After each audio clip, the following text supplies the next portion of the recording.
MC kita Shota, satu-satunya yang selamat dari kecelakaan pesawat, berkeliaran di hutan mencari air untuk diminum. Rupanya, dia juga kehilangan orang tuanya dalam kecelakaan pesawat itu.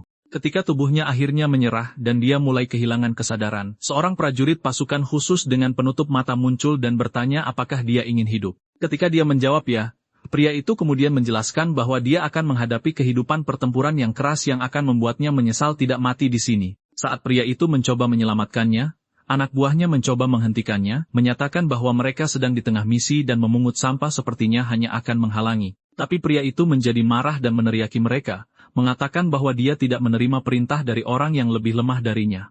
Begitulah cara Guzu Kyuhei, sang kapten, menjadi ayah angkat Shota. Ketika mereka kembali ke markas, Guzu memberikan Shota sebuah revolver dan mengatakan itu miliknya sekarang. Dia menjelaskan kepada Shota bahwa dia harus hidup dan mati bersamanya, tapi dia tahu bahwa kematian masih jauh baginya.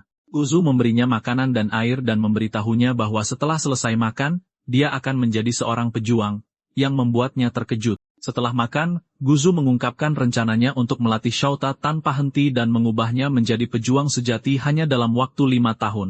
Guzu adalah seorang profesional tempur yang melakukan operasi gerilya di seluruh dunia. Seperti yang dia katakan, Guzu mulai memberikan Shota berbagai sesi latihan yang keras. Dia juga telah mengajarinya seni bela diri dan cara menangani segala jenis senjata. Tanpa dia sadari, dia telah menjadi begitu kuat, sehingga tidak ada seorang pun di unit itu yang berani memperlakukannya seperti sampah lagi. Suatu hari, saat berlatih dengan ayahnya, Shota menembak jatuh seekor babi hutan dengan satu tembakan sniper dan akhirnya membawanya kembali ke markas. Mengetahui prestasinya, sisa orang di unit itu mengagumi bakatnya yang tak terbantahkan karena usianya baru 10 tahun. Beberapa bahkan berkomentar bahwa dia mungkin sebenarnya memiliki lebih banyak bakat daripada kapten yang dikabarkan bisa menembak mata kanan rusa dari jarak 1 kilometer. 12 tahun kemudian, di sebuah kamp musuh, para prajurit terlihat membicarakan kemunculan seorang tentara bayaran berbahaya bernama Crimson. Menurut mereka, Crimson dikabarkan adalah seorang penembak jitu ulung yang bisa menembak mata kiri nyamuk dari jarak 2 km. Dengan orang seperti itu melawan mereka, mereka sadar mereka mungkin akan tamat. Salah satu rekrutan yang tidak percaya hal seperti itu mungkin terjadi tidak setuju dengan rumor tersebut, tapi kemudian hal yang tak terduga terjadi. Sebuah peluru sniper bersarang di tengkoraknya entah dari mana, membuat seluruh kamp menjadi kacau balau. Rupanya, mereka berada jauh di dalam wilayah tentara mereka. Jadi mereka yakin seharusnya tidak ada cara bagi musuh untuk menyusup. Tiba-tiba, tembakan lain dilepaskan, dan kali ini sang jenderal terbunuh. Sementara itu, Crimson, yang tak lain adalah Shota, terlihat bersenang-senang di gedung pencakar langit yang jauh saat dia memusnahkan seluruh kamp. Dia telah diberi misi untuk membunuh jenderal, dan menyebabkan kerusakan maksimum pada unit tersebut dengan bayaran 50.000 euro. Ketika dia memutuskan untuk kembali melapor kepada ayahnya, sebuah unit musuh di dekatnya melihatnya dan langsung menyerangnya. Dia kemudian terpaksa mengeluarkan revolvernya untuk membereskan mereka. Melihat revolver itu, orang-orang itu mengejeknya, menyebutnya pemula, tetapi mereka tidak tahu 3 keunggulan yang dimiliki revolver dibandingkan senjata lain. Pertama, tidak macet. Kedua, bisa menggunakan peluru kaliber besar dengan daya tembus tinggi. Dan ketiga, telah menerima perlindungan ilahi dari Dewi Medan Perang. Hanya dengan 3 tembakan, Shota menegaskan dominasinya dan memusnahkan seluruh unit. Dia kemudian diselamatkan dari tempat kejadian oleh Guzu dengan helikopter. Di helikopter, Guzu memberinya selamat karena telah membunuh jenderal ketiganya dalam perang, tetapi mengumumkan bahwa dia memiliki misi baru di mana Shota diharapkan pergi ke Jepang. Seperti yang diduga, Shota menganggap itu mungkin misi pembunuhan yang melibatkan Perdana Menteri atau orang penting lainnya. Tapi ayahnya memotong, memberitahunya bahwa dia akan mengajar di sebuah sekolah menengah atas yang bergengsi. Karena Shota bisa fasih berbicara 5 bahasa, Guzu memberitahunya misinya adalah menyusup ke sekolah sebagai guru bahasa Inggris. Sesaat kemudian, sebuah KTP palsu disiapkan di mana dia diberi nama samaran. Dia kemudian naik pesawat ke Jepang, bertanya-tanya rintangan seperti apa yang akan dia temui kali ini. Tiba di Jepang, Shota mampir untuk membeli makanan di sebuah toko serba ada. Dia cukup terkesan dengan rasanya, kemasannya yang higienis, dan yang terpenting, harganya yang murah. Tapi yang paling menarik perhatiannya adalah betapa damainya tempat itu. Melihat sekeliling, yang dia lihat hanyalah orang-orang yang berkencan, piknik, atau sekadar bersenang-senang. Dia kemudian bertanya-tanya misi apa yang mungkin menantinya di negara yang begitu damai. Setelah makan, Shota menuju ke rumah aman yang telah disiapkan untuknya. Sesampainya di kawasan perumahan kelas atas, ia menemukan apartemennya di dalam gedung pencakar langit dan terkesan dengan penampilannya. Apartemen itu juga kebetulan dekat dengan sekolah tempat dia dikirim untuk mengajar. Ketika dia masuk, Shota melihat sesuatu yang tidak biasa tetapi tetap memutuskan untuk duduk. Tak lama kemudian, seorang pria menyerangnya dari belakang dengan pisau. Berkat keterampilan pengamatannya yang tajam, Shota dapat mendeteksinya tepat waktu. Dia mengambil sebotol air dan melemparkannya ke pria itu untuk mengganggu pandangannya. Dia kemudian meninju wajahnya, yang mengejutkan pria itu. Tidak menyerah, pria itu masih mencoba mengayunkan pisaunya, tapi Shota dengan mudah menghindarinya dan menjatuhkan pisau itu. Melihat kemampuan fisiknya secara langsung, pria itu mengkonfirmasi bahwa dia adalah Crimson yang banyak dirumorkan. Shota kemudian mencengkeram leher pria itu, menanyakan siapa dia. Pria itu menyerah dengan mudah, menyatakan bahwa dia pasti terlalu melebih-lebihkan dirinya sendiri, karena berpikir bisa mengalahkan Crimson yang legendaris sendirian. Shota merasa sombong, mengatakan kepadanya bahwa lain kali dia harus datang dengan tim beranggotakan 5 orang. Tiba-tiba, seorang wanita muda muncul di belakangnya dengan pistol diarahkan ke kepalanya, memerintahkannya untuk tidak bergerak. Shota, yang tampaknya tidak terkejut sama sekali, dengan santai memberitahunya bahwa palu pistolnya tidak dikokang, yang membuatnya bingung. Dia kemudian berbalik dan mengambil silinder pistol dalam sekejap, menyuruhnya untuk lebih berhati-hati lain kali. Wanita itu berterima kasih atas sarannya, tetapi mengatakan kepadanya bahwa yang mereka lakukan di sini hanyalah memberikan dukungan dari belakang untuknya. Mereka kemudian secara resmi memperkenalkan diri sebagai Ultime dan Maylin. Ultime akan menyusup ke akademi sebagai guru seni untuk memberikan dukungan kepada Shota, dan membantunya beradaptasi dengan budaya setempat. Maylin, bagaimanapun, akan menyusup sebagai salah satu murid untuk memberikan dukungan dari balik bayangan. Shota kemudian mengungkapkan bahwa dia telah merasakan kehadiran mereka begitu dia masuk dan hanya menunggu untuk melihat kemampuan mereka. Dia bertanya apakah mereka sengaja membuat serangan mereka murahan hanya untuk mengujinya. Tetapi semangat keduanya hancur karena mereka benar-benar sudah berusaha sekuat tenaga. Ketika mereka bertanya apakah dia punya pertanyaan, Shota bertanya bagaimana Meline berpikir dia bisa tampil seperti remaja padahal dia jelas berusia 20-an, yang membuatnya kesal. Dia kemudian menjelaskan bahwa karena kulitnya sangat mulus, dia tidak akan terlalu menonjol di antara gadis-gadis SMA Jepang. Wolfram memotong, menyuruhnya berhenti memuji diri sendiri, dan dia akhirnya marah lagi. Keduanya kemudian memutuskan untuk memberitahu Shota tentang misi tersebut. Tujuannya adalah untuk menyusup ke akademi untuk melindungi Sakurako Kujo, putri presiden perusahaan militer global, yang bersekolah di sana. Itu adalah perusahaan militer Jepang tersembunyi yang dikenal mengembangkan peralatan perang dari roket hingga amunisi. Perusahaan itu dikatakan menggunakan negara-negara tetangga sebagai jalan memutar untuk menghindari prinsip ekspor senjata negara itu, yang sebenarnya bukan masalah selama terbatas pada negara-negara barat. Tetapi mereka menerima laporan bahwa Presiden Kujo telah mulai menyalurkan produk ke negara-negara komunis, yang pada akhirnya akan menyebabkan kehancuran dunia. Karena organisasi dari seluruh dunia sekarang tertarik, mereka kemungkinan besar akan mencoba menggunakan putrinya sebagai alat untuk menekan ayahnya. Itulah mengapa seseorang sehebat Shota disewa untuk memantau dan menjaganya dari orang-orang tak dikenal ini. Shota juga diharapkan untuk merayu Sakurako untuk mendapatkan informasi tentang ekspor senjata agar dia bisa mengungguli pasukan lain, tetapi itu akan menjadi masalah serius karena dia sama sekali tidak punya kemampuan merayu. Melin kemudian berkomentar bahwa penampilannya yang agung dan acuh tak acuh seharusnya bisa membuatnya jatuh cinta secara alami. Keesokan harinya, mengikuti intel yang diterimanya tentang target, Shota naik bus di mana dia bertemu Sakurako. Saat bus berangkat, Shota melihat Sakurako bertingkah aneh, jadi dia mengira dia mungkin demam atau terkena semacam virus. Ketika dia berkomunikasi dengan tim melalui alat komunikasi tersembunyi ini, menanyakan apakah dia harus mengirimnya pulang, mereka menunjukkan bahwa dia tidak dalam posisi untuk melakukan itu pada orang asing. Ulheim, yang memantau seluruh insiden dengan drone pengintai, menunjukkan bahwa Sakurako bukan demam tapi hanya merasa malu. Rupanya, dia sedang dilecehkan oleh seorang pria yang jauh lebih tua dan cabul dari belakang di dalam bus. Shota kemudian menyadari bahwa ini mungkin juga bagian dari tugas penjagaannya. Setelah cukup meremas bokongnya, pria itu memutuskan untuk melangkah lebih jauh dengan meraba-raba dadanya, jadi Shota turun tangan. Seperti ksatria berbaju zirah yang diharapkan Sakurako, Shota mencengkeram lengan pria itu dan memelintirnya hingga hampir patah, membuatnya berteriak kesakitan. Setelah menegur pria itu, Sakurako berterima kasih kepada Shota karena telah membantunya, dan dia menanggapinya dengan santai. Dia kemudian memberitahunya bahwa dia harus melawan karena dia tidak akan mendapatkan bantuan seperti itu di medan perang. Mendengar susunan kalimatnya yang kaku, Ultime dan Maylin bertanya-tanya apakah Shota benar-benar belum pernah berbicara dengan seorang gadis sebelumnya. Tak lama kemudian, Bus berhenti sejenak, jadi pria itu keluar dan mulai melarikan diri. Tidak ingin dia kabur, Shota mengejarnya dan akhirnya menangkapnya di sebuah gang sepi. Ketika pria itu sadar dia tidak bisa lari lagi, dia mengeluarkan pistol kejut dan mengancam akan menggunakannya pada Shota jika dia mendekat. Yang mengejutkannya, Shota meraih tangannya sebelum dia sadar, dan membantingnya ke tanah dalam waktu kurang dari 1 detik. Dia kemudian memberitahu Ulfheim untuk menghubungi polisi. Ulfheim tampaknya menentang gagasan itu, karena mereka seharusnya menyamar, tetapi ketika Shota mengingatkannya bahwa dia adalah seorang pembunuh, dia menyetujuinya. Setelah membereskan masalah itu, Shota tiba di sekolah dan menyadari betapa banyak waktu telah berlalu.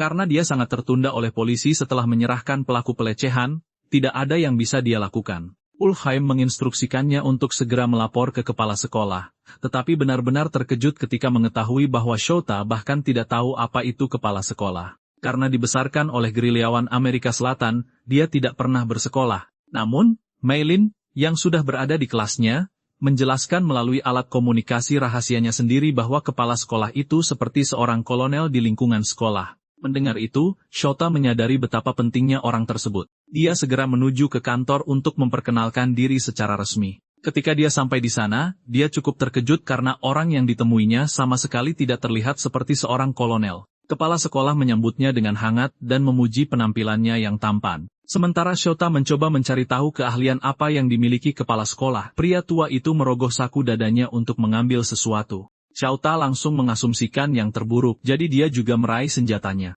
Untungnya, Ulfheim dan Maylin bisa menghentikannya tepat waktu, agar tidak menimbulkan kekacauan besar. Dari sakunya, kepala sekolah mengeluarkan kartu nama Jepang, yang dia serahkan. Shota menerima kartu nama itu dengan sepenuh hati saat kepala sekolah memperkenalkan dirinya secara resmi kepadanya. Dia juga memperkenalkan diri dan meminta maaf karena datang terlambat, tetapi kepala sekolah mengatakan kepadanya untuk tidak khawatir tentang itu. Shota cukup terkejut dengan kebaikan pria tua itu karena di militer, pelanggaran seberat itu akan berujung pada pengadilan militer. Pria tua itu kemudian menjelaskan bahwa dia menerima laporan dari polisi tentang situasi yang dia tangani, jadi dia memujinya atas tindakan beraninya. Dia kemudian menugaskan Shota sebagai asisten wali kelas untuk kelas 2B, yang kebetulan diikuti oleh Sakurako dan Maylin. Saat meninggalkan kantor, Shota tidak sengaja menyebut kepala sekolah sebagai kolonel, yang membuat pria tua itu sangat terkejut. Dalam perjalanan ke kelas, Ulfheim terpaksa memastikan bahwa satu-satunya senjata yang dibawa Shota adalah revolvernya.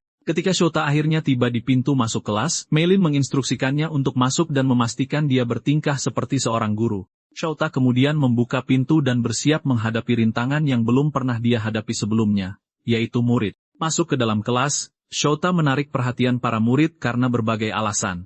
Sementara para gadis terpikat oleh aura dan ketampanannya, para laki-laki, bagaimanapun, terlihat kecewa karena gurunya ternyata seorang pria. Para gadis segera memberondonginya dengan pertanyaan mulai dari makanan favoritnya hingga tipe wanita yang dia kencani. Maylin tahu Shota akan populer di kalangan murid, tapi bahkan dia tidak menyangka akan mendapat perhatian sebesar ini. Untungnya, Sakurako, sang target, kebetulan termasuk di antara gadis-gadis yang mengaguminya. Ketika Maylin mengetahuinya, dia diam-diam berkomunikasi tentang hal itu, menyuruhnya mencari cara untuk memanfaatkannya demi keuntungan mereka. Tapi sebelum itu, Shota masih harus memperkenalkan diri kepada para murid. Menghadapi para murid, Shota berbicara dengan suara yang sangat tenang, memperkenalkan dirinya sebagai asisten wali kelas dan guru bahasa Inggris yang baru. Dia juga secara khusus menyebutkan bahwa dia bisa berbicara 5 bahasa berbeda, meminta siapapun yang tertarik belajar untuk menemuinya saat istirahat. Seperti yang diharapkan, para gadis luluh pada pesonanya, secara terbuka mengungkapkan betapa mereka menyukainya. Sementara itu, seorang murid laki-laki yang kebetulan tergila-gila pada Sakurako terlihat sangat cemburu melihatnya tersipu malu pada guru baru yang tampan itu. Wali kelas tampaknya juga cukup terkesan dengan kualifikasinya. Ketika dia bertanya apa hobinya, Shota berpikir tentang menembak jitu, tetapi dia tahu dia tidak bisa mengatakannya. Dia kemudian menyatakan bahwa hobi utamanya adalah latihan beban, yang semakin menarik minat para murid. Namun, seorang murid laki-laki berbadan kekar terbakar oleh kebencian dan kecemburuan. Rupanya, dia juga telah memberitahu teman-teman sekelasnya bahwa hobinya adalah latihan beban, tetapi mereka hanya menertawakannya. Melihat mereka memberikan reaksi yang berbeda kepada guru yang menarik itu menjadi terlalu berat baginya untuk diterima. Dia meremas selembar kertas besar dan melemparkannya ke guru dengan kekuatan besar, bertekad untuk membuatnya kehilangan poin aura. Yang mengejutkannya, Shota, yang sudah berbalik, menangkap kertas itu tepat sebelum menyentuh bagian belakang kepalanya. Dia kemudian dengan santai menjatuhkannya ke tempat sampah, membuat para gadis semakin tergila-gila. Selama waktu istirahat, para gadis berpencar di sekitar sekolah mencari Shouta, tetapi sepertinya tidak dapat menemukannya dimanapun. Seperti murid lainnya, Sakurako juga ingin berbicara dengan Shouta, tetapi untuk urusan yang lebih pribadi. Ketika Meilin mengetahui hal ini, dia menghubungi Ultime, menanyakan apakah dia memiliki pengawasan terhadap Shouta, karena dia juga tidak dapat menemukannya. Setelah mencari beberapa saat, Ultime menemukannya, tetapi tidak dalam kondisi damai, jadi dia memberitahu Meilin tentang hal itu. Keduanya kemudian bergegas ke lokasi untuk mencari tahu apa yang sedang terjadi. Sementara itu, di belakang salah satu gedung sekolah, Shouta bertemu dengan salah satu murid yang telah mengajaknya keluar untuk membahas masalah tentang Sakurako. Melihat murid itu membawa tongkat bisbol, dia menjadi bingung dan bertanya apakah murid itu anggota klub bisbol. Kesal, murid itu menjawab bahwa dia ada di klub pulang ke rumah. Seperti biasa, Shouta yang tidak tahu apa-apa menjadi lebih bingung saat dia bertanya apakah klub semacam itu benar-benar ada, membuat murid itu semakin kehilangan kesabaran. Murid itu kemudian memberitahunya bahwa dia tidak menyukainya karena cara Sakurako menatapnya, terpesona. Shouta menjawab bahwa dia tidak tahu bagaimana Sakurako melihatnya, tetapi dia akan pergi karena tidak berniat bermain bisbol. Begitu saja, murid itu marah dan menyerangnya dengan tongkat, secara terbuka menyatakan niatnya untuk menghancurkan kepala Shouta. Ketika dia melakukan ayunan pertama, Shouta dengan mudah menghindarinya dan memberitahunya bahwa dia berada di luar jangkauan. Murid itu menjadi marah dan melakukan beberapa ayunan lagi, tetapi Shouta terus menceramahinya tentang cara mengayun dengan benar sambil menghindar. Dia akhirnya bosan bermain-main, jadi dia membuat murid itu pingsan dengan tamparan lembut di dahinya. Ulfheim dan Meilin kemudian tiba di area itu dan terkejut melihat bahwa selain dari rentetan kejadian sebelumnya, Shouta juga telah memukuli seorang murid di hari pertamanya. Tak lama setelah memukuli murid itu, Shouta menggendongnya di pundaknya ke UKS sekolah. Berjalan melalui lorong, para murid yang ada di sana tercengang menyaksikan apa yang sedang terjadi. Beberapa murid mengenali murid itu sebagai berandalan dari kelas 2B dan menganggap dia mungkin terluka saat bermain-main. Namun para siswi di sekitarnya bertanya-tanya siapa guru tampan itu. Ultime dan Malin, yang menemaninya, mencoba meremehkan seluruh situasi, mengumumkan kepada para murid bahwa berandalan itu hanya jatuh dan pingsan. Ketika mereka sampai di klinik sekolah dan menempatkan berandalan itu di tempat tidur, Malin bertanya apakah dia tahu situasi yang baru saja dia ciptakan untuk mereka. Shouta menjawab bahwa itu mirip dengan saat dia mencoba mengalahkan ayahnya dan malah dihajar. Saat itulah mereka menyadari betapa jauhnya Shouta dari kehidupan normal. Tiba-tiba, petugas kesehatan datang bersama kepala sekolah, terengah-engah. Mereka telah menerima laporan dari banyak murid tentang situasi tersebut, jadi mereka harus memverifikasinya. Sementara petugas kesehatan memeriksa kondisinya, kepala sekolah bertanya tentang apa yang terjadi. Meilin kemudian segera menjawab bahwa murid itu terpeleset kulit pisang dan pingsan karena kepalanya terbentur lantai. Dia menjelaskan bahwa Shouta kebetulan menemukannya dalam kondisi itu, jadi dia menggendongnya sendirian sampai ke klinik. Petugas kesehatan kemudian memotong pembicaraan, mengatakan bahwa cedera itu tidak terlihat seperti di film karena terpeleset kulit pisang dan mereka tidak bisa membodohinya. Kakek tua itu memulai pidato yang membosankan tentang bagaimana dia telah menjadi perawat selama 40 tahun dan bagaimana dia juga kebetulan memiliki sabuk hitam karate. Dia kemudian menyimpulkan dengan menyatakan bahwa murid itu tampaknya telah dipukul dengan serangan telapak tangan oleh seseorang. Ia menoleh ke Shouta, dan langsung menuduhnya karena dia terlihat seperti seseorang yang memiliki pengetahuan bela diri. Kepala sekolah, bagaimanapun, sangat tidak percaya mendengar tuduhan itu, tetapi dia dengan sabar menunggu Shouta untuk menyangkalnya. Kakek tua itu, bagaimanapun, terus menekan, menyuruh Shouta untuk mengaku sebelum murid itu bangun. Melihat betapa buruknya keadaan, Meilin diam-diam berkomunikasi dengan Shouta, memberitahunya ini bukan waktunya untuk tenang karena dia bisa benar-benar dipecat jika kebenarannya terungkap. Namun, Shouta hanya menjawab bahwa tidak perlu panik karena dia tahu itu tidak akan menjadi masalah besar. Selain itu, dia yakin dia masih bisa melindungi target bahkan jika dia dipecat. Tiba-tiba, murid itu bangun sambil berteriak dan memeriksa apakah dia masih hidup. Dia kemudian segera mengenali lingkungan itu sebagai klinik sekolah. Ketika petugas kesehatan bertanya apakah Shouta yang bertanggung jawab atas apa yang terjadi padanya, dia mempertimbangkan untuk membongkarnya tetapi memutuskan untuk diam karena suatu alasan. Pria tua itu menafsirkan keheningannya sebagai intimidasi, jadi dia melanjutkan untuk memanggil polisi untuk melaporkan kasus tersebut sebagai penyerangan. Tetapi yang mengejutkannya, murid itu menghentikannya. Dia kemudian memberitahunya bahwa dia mengalami cedera karena jatuh dan mereka tidak seharusnya membesar-besarkan masalah ini. Petugas itu percaya dia berbohong, jadi dia mencoba menekan lebih jauh, tetapi murid itu marah dan menyebutnya kakek tua ompong, menyuruhnya untuk tidak ikut campur. Seperti yang diharapkan, kemarahan kakek tua itu dialihkan dari insiden sebenarnya dan ditujukan pada kekasaran murid itu. Saat berandalan itu berjalan melewati Shota, dia berbisik bahwa dia akan membuatnya membayar atas apa yang telah dilakukannya. Berkat perilaku berandalan yang tidak terkendali, tim berhasil menjernihkan suasana, sehingga mereka bisa pergi bebas. Saat mereka keluar, Shota dengan santai menyebutkan betapa miripnya berandalan dengan tentara bayaran dalam aspek menjaga reputasi mereka. Dia telah bertaruh pada fakta bahwa berandalan itu tidak ingin berita tersebar tentang dia dihajar oleh guru baru di sekolah. Mendengar ini, Ulfheim dan Maylin cukup terkesan saat mereka mengkonfirmasi bahwa Shota memang bukan tentara bayaran biasa. Tim kemudian memutuskan untuk melanjutkan tugas mereka melindungi sang putri. Dalam perjalanan, Maylene membuat lelucon garing, menyamakan misi mereka dengan Mario bersaudara.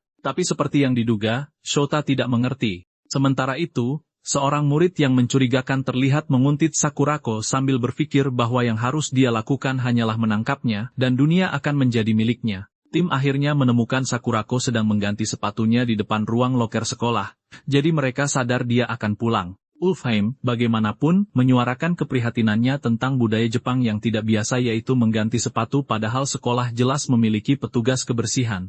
Tapi Maylin menggodanya tentang hal itu, menyebutnya bodoh. Keduanya kemudian bertengkar saat mereka mulai saling mengejek. Saat Sakurako keluar, Shota melihat sesuatu yang tidak biasa, jadi dia memerintahkan Ulfheim dan Maylin untuk diam di tempat. Dia kemudian menunjukkan fakta bahwa sementara murid-murid lain pergi, seorang murid tertentu tampaknya berdiri diam di ruang loker. Lebih parahnya lagi, dia berdiri tepat di belakang loker sepatu Sakuraka. Sementara itu, siswa itu terlihat membuat lubang intip di bawah loker, agar bisa mengambil foto Sakuraka tanpa ada yang curiga. Saat Shota mencoba memanggilnya, siswa menyeramkan itu mengambil sepatu dalam ruangannya, dan mulai mengendusnya seolah hidupnya bergantung pada itu. Melihat ini, meskipun Sakuraka masih curiga, dua lainnya memahami situasinya, jadi mereka memintanya untuk membiarkan siswa itu. Mereka menjelaskan bahwa siswa itu hanyalah orang mesum, yang dikenal di Jepang sebagai hentai. Seperti yang diduga, meskipun istilah hentai sekarang sudah menjadi istilah yang dipahami secara global, Shota masih tidak tahu apa-apa tentang itu.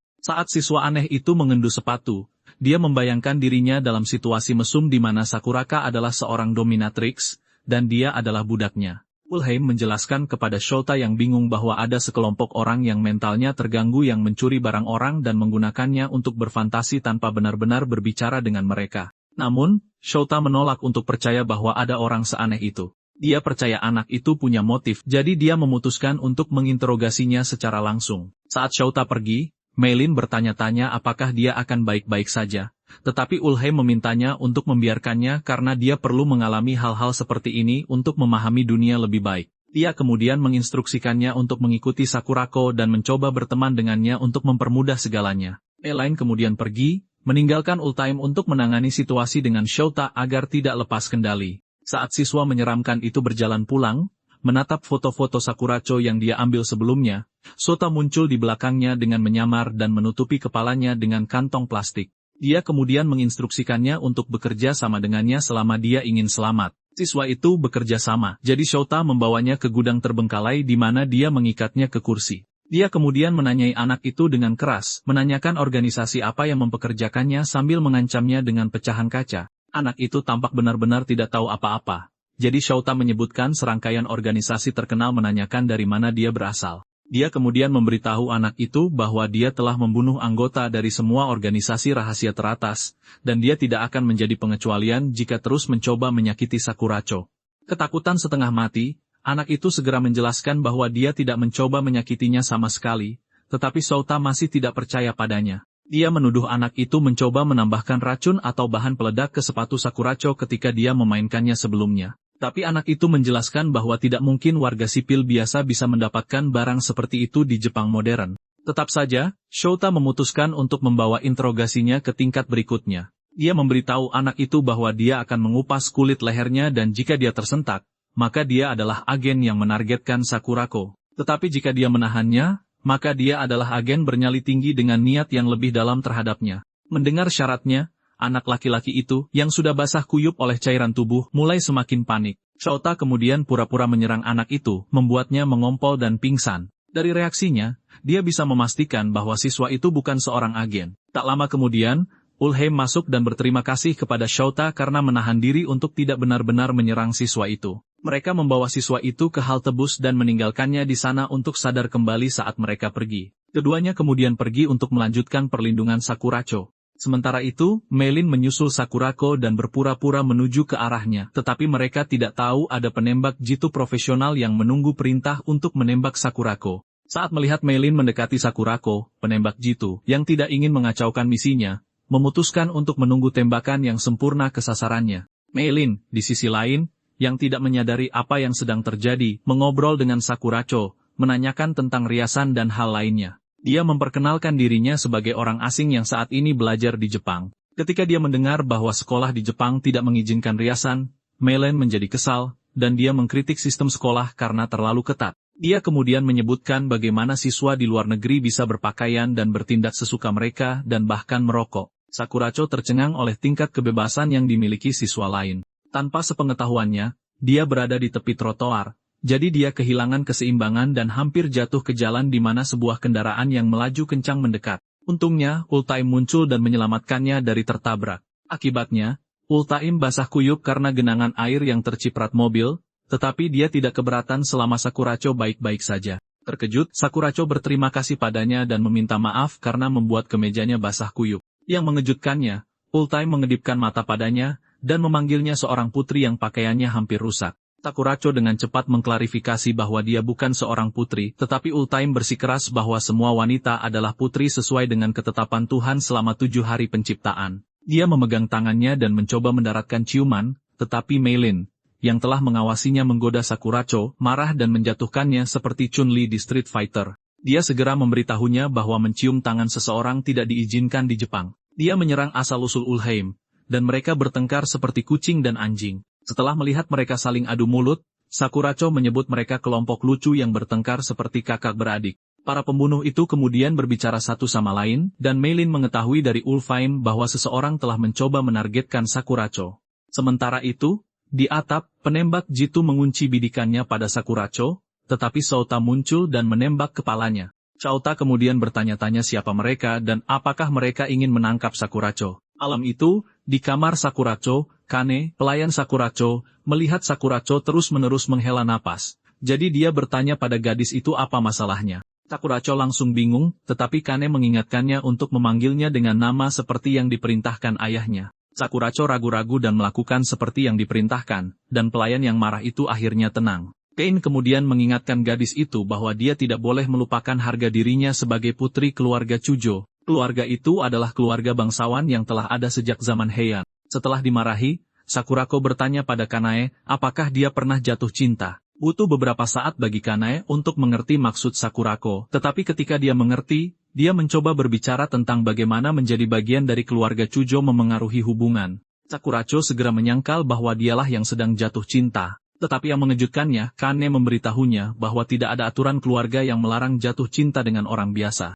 Kane memberitahunya bahwa meskipun menjadi pelayan keluarga Chujo, dia adalah seorang wanita pertama dan terutama, dan dia adalah sekutu bagi semua wanita yang sedang jatuh cinta. Dia memegang tangan Sakurako, dan membuat janji kelingking dengannya sambil memberitahunya bahwa dia mendukung keputusannya.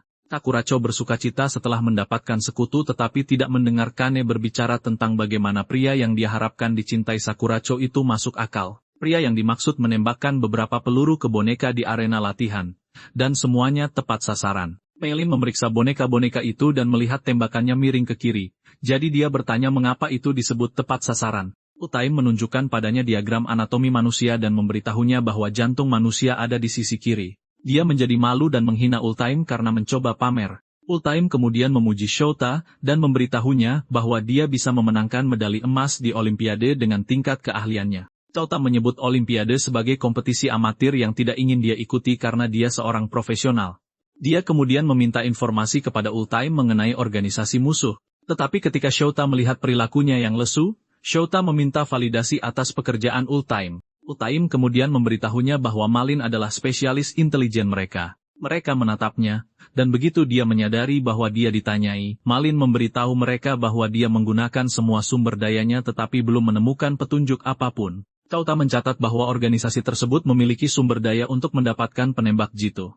Dia menyebut pria yang telah dia bunuh sebelumnya sebagai prajurit terlatih dan mencatat bahwa senapan runduk bukanlah senjata yang bisa dibawa masuk ke Jepang dengan santai. Dia memeriksa foto-foto itu dan mencatat nama senjata, tahun pembuatannya, dan negara yang memproduksinya. Ulheim mencatat bahwa jika itu melibatkan Dragunov, mereka akan tahu siapa di baliknya. Maylin mengeluarkan kapak dan menyebutnya idiot karena tidak ada orang waras yang akan berjalan di jalan dengan kapak berdarah. Saat mereka bertengkar, mereka semua menyimpulkan bahwa mereka tidak bisa melacak organisasi berdasarkan asal senjata, dan karena itu, mereka hanya bisa bereaksi terhadap gerakan mereka. Chouta menyalakan rekaman CCTV sambil memberitahu asistennya bahwa mereka harus terus menjaga Sakurako dan menunggu kontak dari bos terakhir. Mereka setuju dengannya, tetapi Ultime panik setelah melihat Sakurako berganti pakaian. Dia memanjakan matanya dan bersyukur, tetapi tiba-tiba TV mati. Saat itulah dia melihat Maylin memegang pistol dan menatapnya dengan tajam. Ulfheim mencoba menenangkannya, tetapi dia mengatakan kepadanya bahwa dia sedang berlatih menembak. Seketika, peluru melesat di udara, dan Ulfheim menghindar untuk menyelamatkan hidupnya. Sementara keduanya bertengkar, Chouta berpikir tentang bagaimana ayah angkatnya memberinya misi yang tidak jelas ini. Tidak seperti misi lain, yang tidak membutuhkan banyak pemrosesan dan memiliki tujuan yang jelas, tujuan misi saat ini sangat kabur. Chouta bertanya-tanya apakah yang harus dia lakukan hanyalah melindungi Sakurako, tetapi pikirannya yang gelisah berpikir mungkin ada lebih dari itu. Sementara itu, di tempat lain, sebuah pasukan militer menyelesaikan misi penindasannya. Saat para anggota merayakannya, seorang pria yang penasaran di antara mereka pergi mencari bos terakhir di dalam gedung. Dan ketika dia melihatnya, dia bingung ketika melihat pria tua itu menatap langit. Prajurit itu kemudian berbicara kepada komandannya, mengatakan dia sedang melamun, dan bos terakhir memberitahunya bahwa dia bertanya-tanya apakah langit malam yang sama yang dia lihat terhubung dengan Jepang. Malam yang sama, Chouta bermimpi tentang masa lalunya, bagaimana dia dibesarkan oleh ayah angkatnya setelah ditemukan hampir mati dan dilatih dengan keras sampai dia menjadi seorang profesional. Pada saat Chouta menjadi dewasa, dia telah mendapatkan nama Crimson, yang merupakan hasil dari darah yang dia tumpahkan dari lawan-lawannya selama misi. Dulu Chouta mendominasi medan perang dengan api merah, dan sekarang dia takut api yang sama suatu hari nanti akan membakarnya menjadi abu.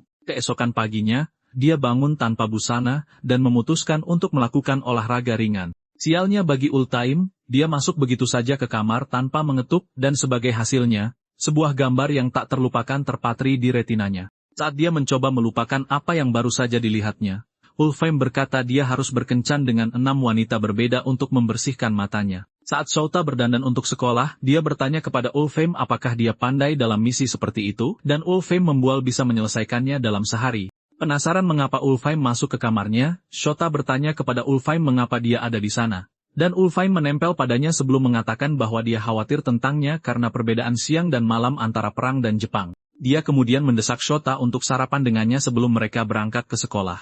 Chouta setuju dan berangkat ke sekolah setelah beberapa menit. Di dalam kelas, dia membacakan novel berbahasa Inggris untuk murid-muridnya, tetapi para siswi mengaguminya. Maylin melihat betapa merahnya wajah Sakurako, jadi dia menyebutnya imut. Sementara itu, salah satu siswa laki-laki bernama Hideki kesal pada Chouta, karena membuat para gadis jatuh cinta padanya. Dia berharap dia populer karena yang penting baginya bukanlah penampilan, tetapi seberapa murni seseorang. Secara kebetulan, Fuz menatap tajam guru itu sementara Sakurako menatapnya dengan kekaguman. Kemudian hari itu di toilet, Hideki mendekati Fuz. Dan setelah melihat betapa marah dan bermusuhannya Fuz, Hideki memberitahunya bahwa dia ada di pihaknya. Bingung, Fuz mengingatkan Hideki bahwa dia penyendiri, dan Hideki menerimanya, tetapi kemudian dia menyombongkan kekayaannya. Fuz menegaskan bahwa Hideki kaya, dan Hideki memberitahunya bahwa jika mereka menggabungkan kekuatan, dia bisa membayar para berandalan yang bisa dipanggil Fuz dan menyuruh mereka menghajar Chouta. Fuz berpikir sejenak dan langsung menerima ide itu. Jadi mereka berjabat tangan dan bersekutu. Seketika Fuz menghubungi para berandalan di seluruh kota dan berjanji akan membayar mereka untuk pekerjaan itu. Jadi mereka bergegas dengan kendaraan mereka, merasa bersemangat dengan misi mereka. Keesokan harinya, saat Sakurako turun dari bus dan berjalan ke sekolah, para siswa mengagumi kecantikannya. Sementara itu, di sebuah bus yang diparkir tidak jauh dari sekolah mereka, Ulfheim dan Maylin memantau Sakurako dengan salah satu drone mereka. Di sana, Ulfheim memuji kecantikan Sakurako, dan bahkan Meilin harus dengan gaya mengakui bahwa Sakuraco berada di atasnya. Meskipun penggunaan tata bahasanya memberinya harapan palsu bahwa dia punya kesempatan, Ulheim menghancurkan harapannya dan mereka hampir berkelahi. Bingung, Ulheim bertanya mengapa Sakuraco bertindak ceroboh karena menurut semua standar, dia seharusnya dijaga dan tidak berjalan sendirian ke sekolah. Meilin dengan tegas mengingatkannya bahwa itulah alasan mereka dipekerjakan, tetapi Ulheim mengingatkannya tentang bagaimana orang-orang berkuasa memiliki utusan. Menyadari apa yang dia maksud, Meilin kemudian menjelaskan bahwa aturan Akademi Otori yang melarang siswa pergi ke sekolah dengan kendaraan.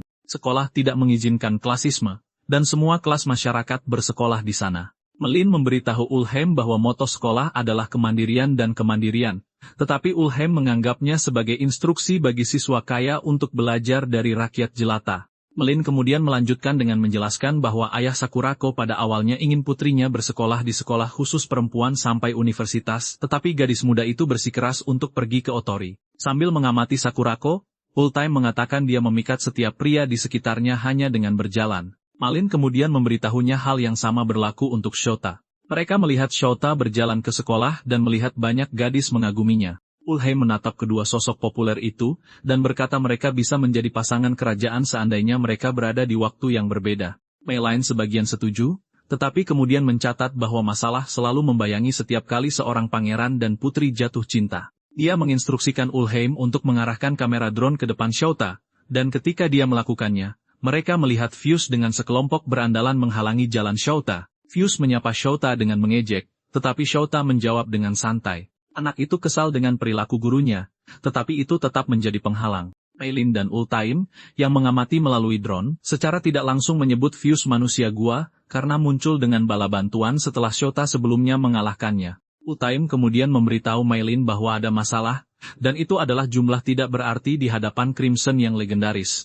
Karena Shota mengerti, dia melepas dasinya dan meminta Fuse untuk mengikutinya ke tempat yang sepi. Fuse setuju, dan mereka pergi ke tepi sungai. Di sana, Fuse dengan sombong menyatakan bahwa mereka mengungguli Shota 20 lawan 1.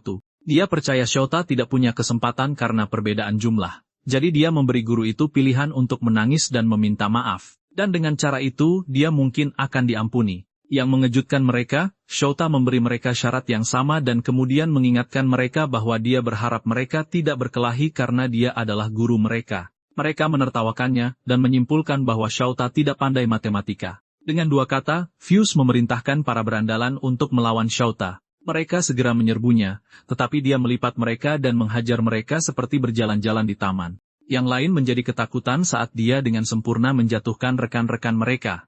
Mereka bilang Shota bukan manusia, tapi Shota meyakinkan mereka bahwa dia manusia, hanya saja dia dilatih di medan perang. Saat dia menjatuhkan sebagian besar dari mereka, yang lain panik dan berteriak bahwa mereka tidak diberitahu sebelumnya tentang seberapa kuat Shota. Fuse marah pada mereka karena gagal mengalahkan satu orang, jadi dia berteriak kepada para pengendara motor untuk menabrak Shota. Salah satu berandalan segera menyalakan motornya dan menyerang guru bahasa Inggris itu. Apa yang terjadi selanjutnya mengejutkan semua orang yang menonton karena mereka tidak menyangka Shota akan menginjak motor dan menendang pengendaranya seperti bola. Dia mengambil motor itu dan duduk di atasnya. Fuse kehilangan kesabarannya dan berteriak kepada yang lain untuk menyerang Shota, tetapi Shota mengejutkannya dengan mengendarai motor lurus ke arahnya seperti banteng mengamuk, tetapi kemudian berhenti sejenak beberapa inci dari wajahnya. Fuse berkeringat deras dan jatuh ke tanah, tetapi masih mencoba bersikap tegar. Jadi Shota menyuruhnya bersyukur bahwa motor Jepang memiliki sistem keamanan yang baik. Guru itu kemudian bertanya apakah mereka masih ingin melawannya atau tidak.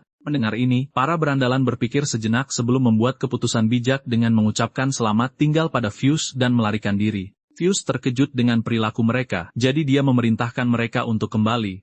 Tetapi mereka membungkamnya dan menyebutnya pengecut karena tidak berkelahi. Anak laki-laki lain yang tetap tinggal menasihati Fuse untuk menyerah karena mereka tidak pernah punya kesempatan ketika mereka berjumlah sekitar 20 orang dibandingkan sekarang. Frustrasi, Fuse menggertakkan giginya, dan kemudian berteriak pada Shota, memanggilnya seorang petarung. Shota dengan tenang menjawabnya dengan menanyakan apa yang diinginkan Fuse lalu menyebutnya pengecut. Fuse kemudian mengakui bahwa Shota pandai berkelahi, tetapi kemudian bertanya apakah dia punya nyali. Shota bertanya apa maksudnya. Dan Fuse menyuruh mereka menyelesaikannya dengan balapan adu nyali. Dia naik motor lain untuk menantang Shota dalam permainan, di mana orang pertama yang menginjak rem di antara mereka saat mereka melaju ke arah dinding akan kalah. Meilin marah setelah melihat Shota menyetujui permainan konyol seperti itu, jadi dia meminta Ulfheim untuk menghubungkannya dengannya. Seketika, setelah koneksi tersambung, dia bertanya apakah dia serius ingin menerima tantangan itu, dan Shota mengiyakan. Dia kemudian bertanya apakah dia bodoh karena dia bisa dengan mudah menyelesaikan masalah dengan menghajar mereka sampai babak belur. Dia kemudian bertanya apa yang akan dia lakukan jika, secara kebetulan, dia kalah dalam balapan adu nyali. Shota berencana untuk mencari tahu ketika dia melewati jembatan itu. Dengan itu dia memutuskan audio. Meilin berteriak pada Ulfheim mengatakan bahwa Shota telah melanggar perintah. Dia khawatir tentang apa yang akan dikatakan bos jika dia mengetahuinya. Meilin kemudian meminta Ulfheim untuk menyalakan kembali audionya. Tetapi yang mengejutkannya, dia menolak. Dia membentaknya dan memukulnya karena begitu bodoh, tetapi Ulfheim memberitahunya bahwa Shota tidak akan pernah kalah. Hari ketika Shota menjatuhkan Fus saat bocah itu mencoba menyerangnya, Shota membawa anak itu kembali ke UKS. Kemudian Ulfheim bertanya kepada Shota mengapa dia terlalu baik kepada anak itu. Jadi Shota menceritakan bagaimana dia memiliki seorang prajurit yang jauh lebih muda darinya bergabung dengan unitnya ketika dia bertempur di hutan Amerika Selatan. Meskipun anak itu sangat muda, Shota dan bos terakhir telah mengizinkannya untuk berpartisipasi dalam perang karena anak itu perlu memberi makan keluarganya. Dulu, Shota telah menjadi dekat dengan anak itu dan mencoba mengajarinya bahasa Jepang. Sayangnya, sehari setelah dia mengajari anak itu cara mengucapkan selamat tinggal dalam bahasa Jepang, prajurit kecil itu tewas dalam aksi. Sekarang alasan Shota memutuskan untuk membantu Fuse adalah karena dia terlihat persis seperti prajurit kecil yang gugur itu. Saat Oldheim mengamati mereka akan balapan, dia melihat Shota tersenyum setelah diejek oleh Fuse dan mencatat bahwa Shota mungkin lebih cocok menjadi guru daripada tentara bayaran. Hujan mulai turun di lokasi dan saat mereka menggeber motor mereka, bersiap untuk balapan. Wasit mengumumkan bahwa mereka harus mulai begitu kaleng yang dia lempar menyentuh tanah. Meilin punya firasat buruk tentang balapan itu, tetapi Ulfheim menenangkannya dengan mengatakan bahwa Shota adalah seorang guru. Dia menolak dan mengatakan dia hanyalah tentara bayaran legendaris. Namun Ulfheim mendukung Shota dan memberitahunya bahwa Shota mungkin akan menjadi guru legendaris. Penasaran, dia menantikan hasil balapan. Beberapa detik kemudian, wasit melemparkan kaleng kosong ke udara, dan begitu mendarat, para pengendara motor pun melaju. Shota melewatinya dan berakselerasi menuju dinding. Fuse juga menambah kecepatan, dan itu membuat anak buahnya khawatir padanya. Namun, Shota tidak goyah dan tidak mengurangi kecepatannya meskipun dinding semakin dekat. Melihat ini, Meilin panik tahu bahwa jika mereka menabrak dinding dengan kecepatan itu, Fuse akan mati. Ulfheim, di sisi lain, memuji Fuse karena berani, tetapi Meilin khawatir tentang karir mengajar Shota, karena jika dia membuat Fuse terbunuh, itu akan menjadi akhir baginya. Ulfheim, di sisi lain, mengatakan itu hanya bisa terjadi jika Shota meninggalkan anak itu, tetapi dia yakin Shota tidak akan melakukan hal seperti itu. Saat mereka mendekati dinding, Shota melirik Fuse dan melihat anak itu mempertaruhkan segalanya hanya untuk menyelamatkan mukanya di sekolah. Pada menit terakhir, Fuse menginjak rem karena takut berubah menjadi keju tumbuk, dan segera Shota turun tangan dengan melompat dari motornya dan menyelamatkan anak itu. Dia bertindak sebagai perisai daging saat jatuh ke tanah dan melindungi Fuse dari luka gores. Sementara itu, motor-motor itu menabrak dinding. Shota kemudian bangkit setelah mengalami cedera di dahinya dan bertanya pada Fuse dengan prihatin apakah dia baik-baik saja. Fuse bangun dan melihat dia aman. Jadi dia menilai situasi dan menyadari bahwa Shota telah menyelamatkannya. Shota mengamatinya dan santai setelah melihat Fuse tidak terluka, jadi dia berjalan pergi. Benar-benar bingung, Fuse bertanya kepada Shota mengapa dia menyelamatkannya, dan Shota seharusnya membiarkannya sendiri. Shota kemudian menyadari bahwa alasan Fuse bertingkah seperti ini adalah karena dia selalu sendirian. Anak itu mengertakkan gigi karena ucapan Shota dan menyuruhnya untuk tidak mengasihaninya.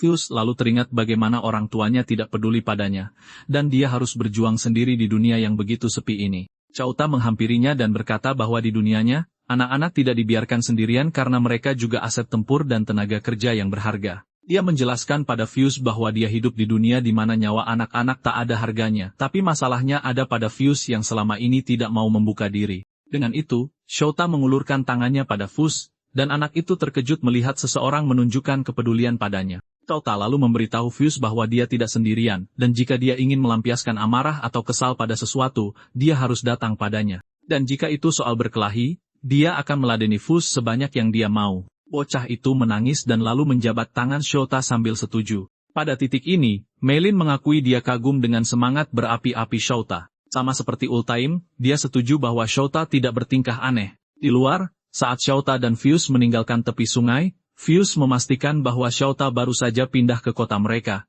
Jadi dia menawarkan bantuan jika Shota membutuhkan sesuatu. Shota setuju dengan menggunakan terminologi yang aneh dan anak itu kesulitan memahami apa yang dikatakannya. Meilin kemudian menyadari bahwa organisasi mereka harus membereskan kekacauan yang dibuat Shota dan Fuse. Yang terburuk, dialah yang bertanggung jawab. Saat mereka berjalan kembali ke sekolah, Hideki menatap dari jauh dan mengumpat Fuse karena pengecut. Dia berubah pikiran dan bersumpah untuk membuat Shota dikeluarkan dari akademi mereka. Beberapa hari kemudian, Hideki memeluk dan mencoba mencium potret Sakurako di kamarnya. Tiba-tiba, para pelayannya masuk ke kamarnya untuk membersihkannya setelah memberitahunya terlebih dahulu. Dia dengan cepat menutupi potretnya dan terlihat sangat malu karena hampir ketahuan. Dia kemudian meneriaki mereka karena memasuki kamarnya tanpa izin dan mengancam akan memecat mereka. Dia memerintahkan para wanita tua itu untuk meninggalkan kamarnya, dan begitu mereka pergi, mereka melanjutkan bersih-bersih di tempat lain sambil membicarakan bagaimana tuan rumah akan marah jika mereka tidak membersihkan kamar Hideki. Pelayan lain memberitahunya untuk tidak khawatir, karena si kakek tua itu selalu sibuk dengan pekerjaan sehingga jarang pulang. Dan bahkan saat dia pulang, dia selalu langsung menuju villa di Izu tempat dia memoles vas kesayangannya. Seperti yang mereka katakan, ayah Hideki saat ini sedang mengagumi vasnya, yang disebutnya Kakimon, sebuah harta karun nasional. Sementara itu, para pelayan muak dengan perilaku Hideki, karena dia melakukan apapun yang dia suka karena dimanjakan dengan uang. Dia bahkan memesan makanan padahal para pelayan bisa membuatkannya untuknya. Kesal dengan omelan mereka, Hideki menyebut mereka orang rendahan yang tidak seharusnya memberitahunya cara membelanjakan uang jajannya. Mereka menatapnya dengan tatapan menghakimi dan bersumpah untuk memastikan anak-anak mereka tidak menjadi seperti dia. 1 minggu kemudian, Sakuraco bermain piano saat pelajaran musik dan seluruh kelas bertepuk tangan untuknya. Ulfheim dan Meilin memastikan tidak ada keanehan di sekitar Sakurako seperti biasa.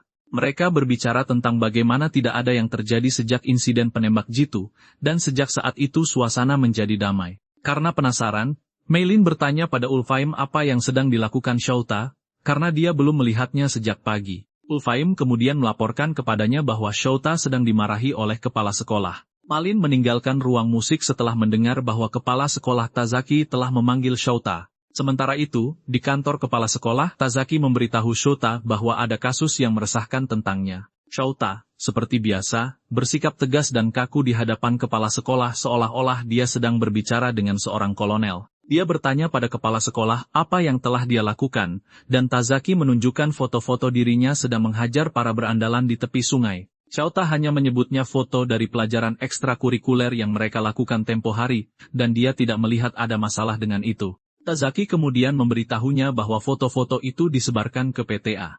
Tidak tahu apa singkatannya, Shota membandingkannya dengan NATO, mengira itu versi Asianya, tapi Tazaki menjelaskan bahwa itu adalah persatuan orang tua murid dan guru. Masih tidak tahu apa itu, Shota santai, tetapi kepala sekolah memberitahunya untuk tidak meremehkan PTA, karena saat ini PTA memiliki kekuatan lebih besar daripada kepala sekolah. Berita itu menghantam Shota seperti meriam karena kepala sekolah, yang ia hormati setinggi kolonel, tidak berdaya melawan PTA. Pria itu kemudian memberitahunya tentang ketua PTA, Nyonya Ushijima, yang merupakan istri dari anggota Dewan Prefektur. Saat Shota menghubungkan kekuatan mereka dengan negara demokrasi, Tazaki menunjukkan surat misterius yang beredar menuntut pemecatan Shota, atau mereka akan membocorkan rekaman video perkelahiannya dengan para siswa ke internet. Menyadari hal itu dapat membahayakan misinya, Shota memutuskan untuk menyelidiki kasus tersebut. Dia yakin Fuse tidak akan mengadu ke PTA, jadi dia percaya ada pihak ketiga yang membantu Fuse mengumpulkan kelompok itu waktu itu. Shota mencurigai orang ketiga itu dan meyakinkan kepala sekolah bahwa dia akan menyelesaikan kasus ini sampai tuntas. Setelah pertemuan itu, Shota bertemu dengan rekan satu timnya dan menyampaikan informasi itu kepada mereka. Saat itu, Sakuraco sudah pulang lebih awal untuk lesnya. Tidak lama kemudian, Nyonya Ushijima menyebarkan selebaran tentang Shota yang memukuli para siswa. Dia menghitamkan matanya seolah-olah itu cukup untuk membantu melawan pencemaran nama baik. Karena penasaran, Ulfheim bertanya pada Shota, bagaimana rencananya untuk menyelesaikan kasus ini setelah melihat betapa santainya Shota. Meilin berpikir sebaliknya. Jadi dia bertanya tentang rencananya melawan PTA. Prajurit yang tidak tahu apa-apa itu kemudian menyebut PTA sebagai varian akademis dari NATO, tetapi rekan-rekannya menyadari bahwa dia tidak tahu apa itu PTA. Ulfai memberitahunya bahwa PTA adalah badan audit yang mengawasi ketertiban sekolah. Mendengarnya, Shouta menjadi santai dan mengatakan bahwa tidak ada masalah karena dia berada di pihak yang memperbaiki ketertiban. Wolfheim meminta penjelasan. Shouta memberitahunya bahwa dia hanya memberikan bimbingan pendidikan kepada anak-anak. Mailin tidak sepenuhnya setuju dengannya, dan dia mengingatkannya bahwa ada banyak yang terluka. Dia memberitahunya bahwa ini bukan drama guru berdarah panas, dan mereka tidak berada di era seperti itu lagi. Ulfheim lalu memberitahunya bahwa dia hanya perlu menciptakan era Shouta. Mereka berdebat bolak-balik sampai Ulfheim bertanya apakah dia sudah mendapatkan info tentang siapa dalang di balik seluruh insiden ini. Mailin menyeringai dan menegaskan bahwa dia telah menemukan pelakunya. Dia menunjukkan foto Hideki Mogi, seorang pria kaya bodoh yang merencanakan semua ini, dan merekamnya, untuk mencoba menjebak Shouta. Ulfheim menanyakan motif Hideki, dan Mailin memberitahunya bahwa Hideki naksir Sakurako. Jadi dia pasti membenci Shouta, yang populer di kalangan wanita. Ulfheim melihat betapa merepotkannya situasi ini, karena dia tidak bisa memberi pelajaran pada Hideki seperti para berandalan biasa, karena anak itu akan menyimpan dendam padanya jika dia mencobanya. Mailin setuju dengannya tetapi mencatat bahwa mereka harus menyelesaikan kasus ini. Mereka merenungkan masalah ini, dan yang mengejutkan mereka, Shouta, yang diam-diam membaca laporan, menutup buku itu dan memberitahu mereka bahwa dia bisa menyelesaikan masalahnya dalam 1 atau 2 hari. Mereka dengan penasaran menanyakan detailnya, dan dia memberitahu mereka. Malam itu juga, Hideki mengonfrontasi Fus karena gagal menyingkirkan Shouta meskipun telah membayarnya mahal. Dia marah pada Fus karena menjilat pada guru itu, tetapi Fus mengatakan kepadanya bahwa Shouta bukan orang jahat. Mendengar Fus berbicara positif tentang guru itu membuat Hideki sangat marah, jadi dia menyuruh Fus untuk sadar dan mengatakan bahwa mereka tidak sedang berada dalam sinetron. Hideki kemudian menunjukkan artikel yang telah dia terbitkan pada Fus dan mengatakan hanya masalah waktu sebelum Shouta dipecat. Fus melihat artikel itu dan kemudian memberitahu Hideki bahwa tidak ada gunanya berbicara dengannya. Dia menepuk bahunya, dan saat dia berjalan pergi, dia memberitahu Hideki bahwa dia berharap suatu hari nanti dia bisa berubah. Dan ketika saat itu tiba, mereka harus pergi ke arkade bersama. Hideki menghentakkan kakinya dengan marah setelah mendengar Fus mundur dan menyebut anak itu pengecut. Dia menyebut Fus orang miskin yang hanya mengincar dompetnya. Ditinggal sendirian, Hideki menyadari bahwa semua orang menari mengikuti irama Shouta, karena wajahnya yang tampan, jadi dia berencana membuat guru itu merasakan neraka. Alamnya, ketiga agen itu berkeliling kota dengan menyamar, dan mereka membawa Hideki yang menangis dalam keadaan terikat dan disumpal.